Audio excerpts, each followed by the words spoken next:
años, ¿no?, del gobierno del presidente Andrés Manuel López Obrador.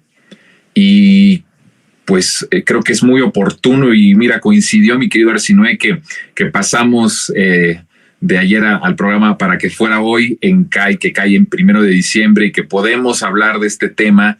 Me parece que es de manera es importante, sobre todo porque esto nos da pie al siguiente tema que tiene que ver con cómo vamos a ver, cómo va a ser el México con el segundo piso de la transformación, los retos que tenemos, pero también los obstáculos que vamos a tener con un muy posible segundo piso de la transformación a partir de 2024. Te saludo con muchísimo gusto, mi querido hermano Arsinoe. ¿Cómo estás? Al contrario, Jonah, muchas gracias otra vez por la invitación. Un saludo afectuoso y también un saludo a las audiencias resentidas. Estamos de conmemoración este día, 5 años de que arranca el gobierno de transformación, el primer gobierno de transformación, ¿no?, del México moderno. Exacto. ¿Por qué no empezamos justo con que hablemos un poco sobre cómo ves lo que se ha logrado en estos 5 años? Que yo he propuesto, Arsinoe, que tenemos que hacer un gran debate y tenemos que abrir una conversación muy amplia para lograr ir describiendo, ir narrando, ir documentando desde la ciencia política, desde la ciencia social, desde el periodismo, desde la documentación, de qué ha sido estos 5 años de transformación. Que se abra un debate enorme de la profundidad de esto, que se abra un enorme debate también con los que aseguran que es más propaganda en realidad que verdaderamente, y estoy hablando de lo que yo llamo la comentocracia de izquierda. Ese es otro gran tema, la comentocracia de izquierda.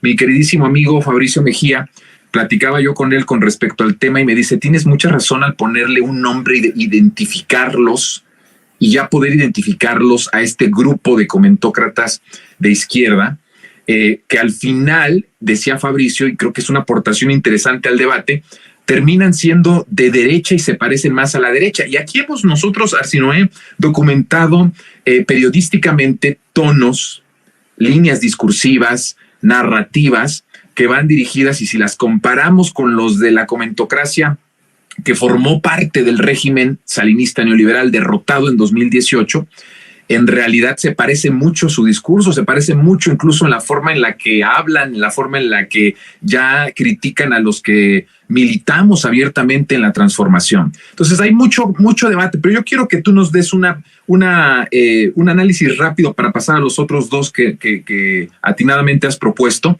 sobre, y aprovechando esta coyuntura de hoy ser 1 de diciembre, ¿cómo has visto esta transformación? A ver, ¿te imaginabas que lo que está pasando en el país iba a pasar aquel lejano, bueno, no tan lejano, pero melancólico 2018, cuando estaba tomando posesión de la presidencia de la República Andrés Manuel López Obrador?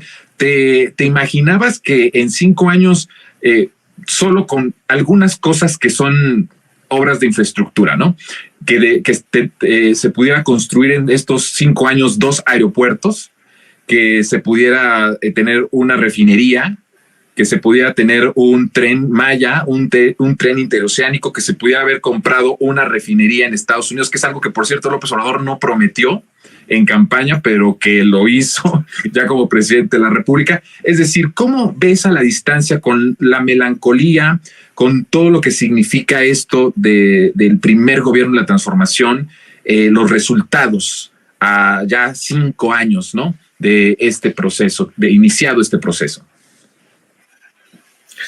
Pues sí, mira, yo creo que hasta podríamos hacer una especie de tipología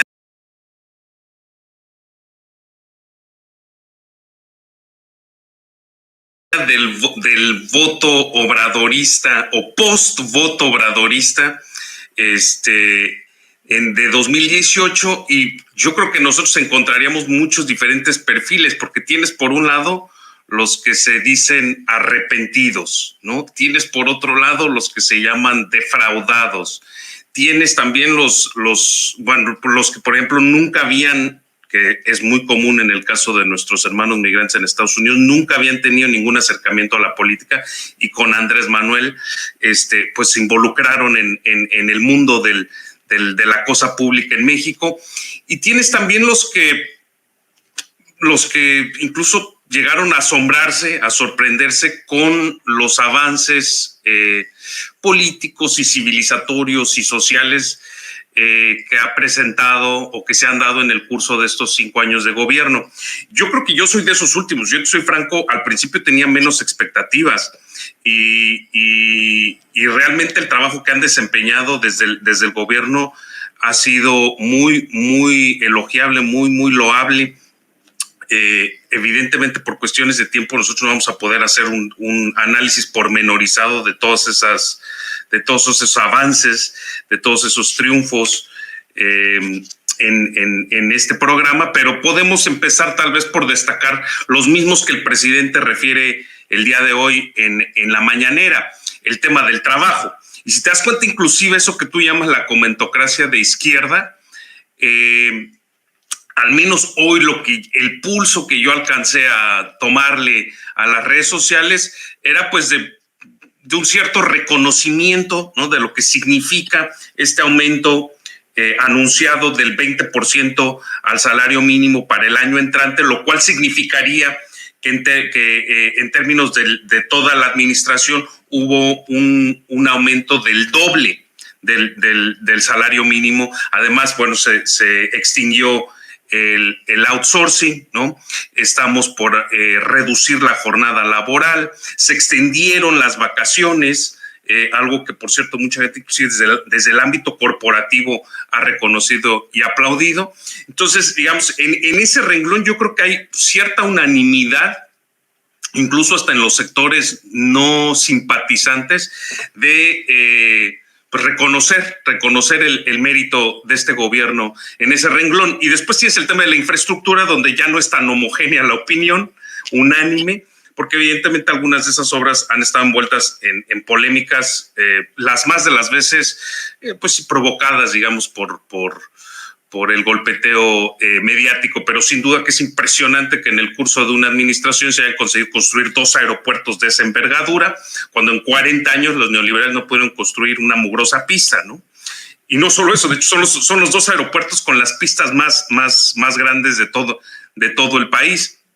Eso sin incluir la red ferroviaria que va a dejar concluida y digamos, en obra para completarla en el curso del segundo piso de la transformación, y eso va a significar una transformación brutal en términos de la movilidad y el transporte en nuestro país. Digamos, vuelvo al mismo tema, o sea, no tenemos el tiempo para extendernos demasiado, simplemente destaco en este aniversario del 5º año del gobierno de transformación, ese par de áreas, campos, ámbitos, el del trabajo y el de la infraestructura, donde han sido cambios impresionantes que rebasan todas las expectativas, a mi juicio, en el curso de estos 5 años del gobierno del presidente Andrés Manuel López Obrador. Muy bien, pues vamos a ir ahora a que nos hables cómo viste el equipo ya por fin, porque está empezando las precampañas. Ya se hace una propuesta ya formal de quién va a acompañar a la doctora Claudia Sheinbaum en los trabajos de las precampañas. Posiblemente algunos de ellos vayan a repetir ya como campaña el año próximo y a lo mejor, y creo que también posiblemente muchos de ellos los y las vayamos a ver en una futura administración posible de la doctora Claudia Sheinbaum. ¿Cómo ves la composición de este equipo de precampaña de la doctora? ¿Te gustaron los perfiles? ¿Cuál es el mensaje hacia el interior del movimiento y hacia el exterior?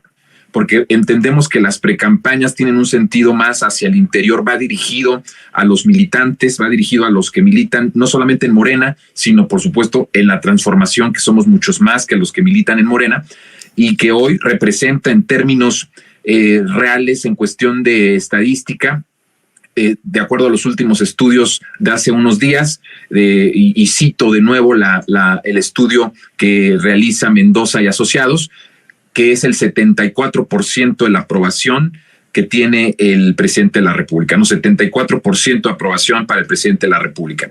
¿Cómo ves? ¿Cuáles son los mensajes hacia el